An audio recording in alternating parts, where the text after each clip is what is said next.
Hi everyone, welcome to my channel. ఈరోజు మనం మనసుకు హత్తుకునే ఇంకొన్ని మాటలు చెప్పుకుందాం. అన్నిటికన్నా కఠినమైన యుద్ధం ఏదంటారు?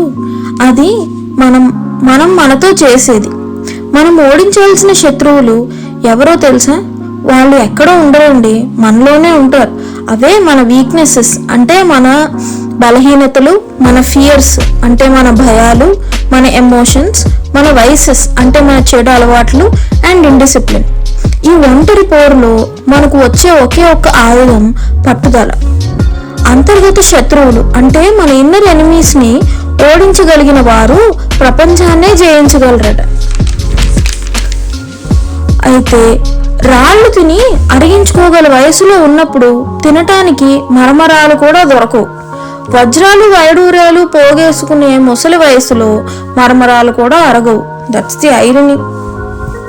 అమ్మకి నేను అన్నం పెడుతున్నాను అనడం మూర్ఖత్వం.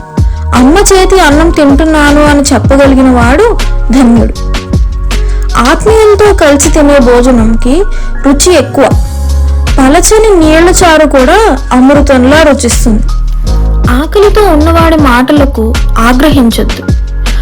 అన్నీ బాగున్నప్పుడు నవ్వడానికి పెద్ద కష్టపడాల్సిన అవసరం లేదు, కానీ ఏమీ బాగాలేనప్పుడు నవ్వాలంటే ఒక యుద్ధమే చేయాలి. మనం ఏమిటి అనేది ఒకరికి తెలియాలంటే సాయం చేసి చూడాలి. ఒకరు ఏమిటి అనేది మనకు తెలియాలంటే సాయం అడిగి చూడాలి.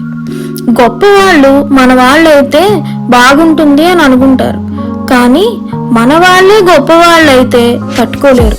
అదేంటో. గుడి ఎంత అందంగా ఉన్నా, ఇల్లు ఎంత విశాలంగా ఉన్నా, అక్కడ దేవుడు ఇక్కడ అమ్మ లేకపోతే రెండూ వ్యర్థమే. ఈ వీడియో కనుక మీకు నచ్చినట్టయితే please like, share and subscribe. పక్కనే ఉన్న బెల్ ఐకాన్ కూడా క్లిక్ చేయండి ఫ్రెండ్స్. Thank you.